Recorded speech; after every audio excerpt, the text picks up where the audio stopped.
ಪ್ರತಿ ಗಿಡದ ಒಳಗೂ ಒಂದು ಸೀಕ್ರೆಟ್ ಕಾಂಪ್ಲೆಕ್ಸ್ ಪ್ರಪಂಚ ಇದೆ. ಅಲ್ಲಿ ಒಂದು ಇಂಟರ್ನಲ್ ಸೂಪರ್ ಹೈವೇ ಸದಾ ಕೆಲಸ ಮಾಡ್ತಾನೆ ಇರುತ್ತೆ. ಮೊದಲಿಗೆ ಒಂದು ಇಂಟ್ರೆಸ್ಟಿಂಗ್ ಪ್ರಶ್ನೆ. 100 ಅಡಿ ಎತ್ತರದ ಮರಗಳು ಪಂಪ್ ಇಲ್ದೆ ಗುರುತ್ವಾಕರ್ಷಣೆಗೆ ವಿರುದ್ಧವಾಗಿ ನೀರನ್ನ ಹೇಗೆ ಮೇಲೆ ತಲುಪಿಸ್ತವೆ? ಇದರ ಸೀಕ್ರೆಟ್ ಇರೋದು ಆ ಗಿಡದೊಳಗೆ ಇರೋ ಒಂದು ಸಖತ್ ಅಡ್ವಾನ್ಸ್ಡ್ ಪೈಪ್ಲೈನ್ ಸಿಸ್ಟಮ್ನಲ್ಲಿ. ಈ ಸಿಸ್ಟಮ್ಗೆ 2 ಮುಖ್ಯ ಲೇನ್ಗಳಿವೆ.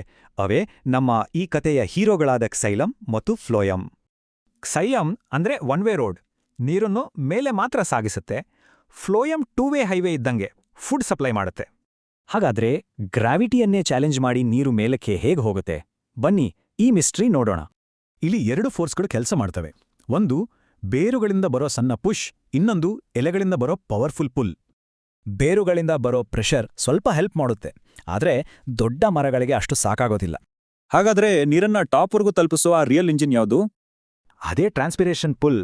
ನೀರಿನ ಸಾಗಾಣಿಕೆಗೆ ಇದೇ ಅಲ್ವಾ ಮೇನ್ ಡ್ರೈವಿಂಗ್ ಫೋರ್ಸ್. ಮೊದಲು ಎಲೆಗಳಿಂದ ನೀರು ಆವಿಯಾಗತ್ತೆ. ಇದರಿಂದ ಕ್ಸೈಲಮಲ್ಲಿ ಒಂದು ಸಕ್ಷನ್ ಫೋರ್ಸ್ ಕ್ರಿಯೇಟ್ ಆಗತ್ತೆ.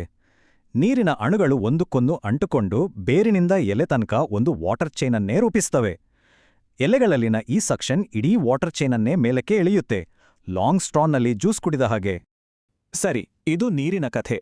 ಈಗ ಫುಡ್ ಡೆಲಿವರಿ ನೆಟ್ವರ್ಕ್ ಅಂದ್ರೆ ಟ್ರಾನ್ಸ್ಲೊಕೇಶನ್ ಬಗ್ಗೆ ನೋಡೋಣ. ಇಲ್ಲೊಂದು ಇಂಪಾರ್ಟೆಂಟ್ ಪಾಯಿಂಟ್, ಫುಡ್ ಟ್ರಾನ್ಸ್ಪೋರ್ಟ್ ಮಾಡೋದು ಸುಲಭದ ಕೆಲಸ ಅಲ್ಲ. ಇದಕ್ಕೆ ಎನರ್ಜಿ ಬೇಕು. ಈ ಹೈಟೆಕ್ ಡೆಲಿವರಿ ಸರ್ವಿಸ್ ಪವರ್ ಮಾಡೋಕೆ ಗಿಡ ATP ರೂಪದಲ್ಲಿ ಎನರ್ಜಿ ಖರ್ಚು ಮಾಡಲೇಬೇಕು. ಎಲೆಗಳಲ್ಲಿ ತಯಾರಾದ ಸಕ್ಕರೆಯನ್ನ ATP ಬಳಸಿ ಫ್ಲೋಯಮ್ಗೆ ಲೋಡ್ ಮಾಡಲಾಗುತ್ತೆ. ಇದು ನೀರನ್ನು ಒಳಗೆಳೆಯುತ್ತೆ. ಹೀಗೆ ಬಂದ ನೀರು ಹೈ ಪ್ರೆಷರ್ ಕ್ರಿಯೇಟ್ ಮಾಡುತ್ತೆ. ಇದು ಶುಗರ್ ಸಿರಪ್ಪನ್ನು ಗಿಡದ ಬೇರೆ ಭಾಗಗಳಿಗೆ ತಳ್ಳುತ್ತೆ. ಹೀಗೆ ಈ 2 ಅದ್ಭುತ ಸಿಸ್ಟಮ್ಸ್, ನೀರು ಮತ್ತು ಆಹಾರ ಸಾಗಾಣಿಕೆ, ಒಂದಕ್ಕೊಂದು ಕನೆಕ್ಟ್ ಆಗಿವೆ ಮತ್ತು ಗಿಡದ ಜೀವನಾಡಿ. ಈ ಡ್ಯುಯಲ್ ಟ್ರಾನ್ಸ್ಪೋರ್ಟ್ ಸಿಸ್ಟಮ್ ಇಲ್ದೆ ಯಾವ ಗಿಡವೂ ಬದುಕಲು, ಬೆಳೆಯಲು ಅಥವಾ ಸಂತಾನೋತ್ಪತ್ತಿ ಮಾಡಲು ಸಾಧ್ಯವೇ ಇಲ್ಲ. ಕೊನೆಯದಾಗಿ ಒಂದು ಯೋಚನೆ. ಗಿಡಗಳಲ್ಲೇ ಈ ಅದ್ಭುತ ಸಾರಿಗೆ ವ್ಯವಸ್ಥೆ ಇಲ್ಲದಿದ್ದರೆ ನಮ್ಮ ಭೂಮಿ ಹೇಗಿರುತ್ತಿತ್ತು?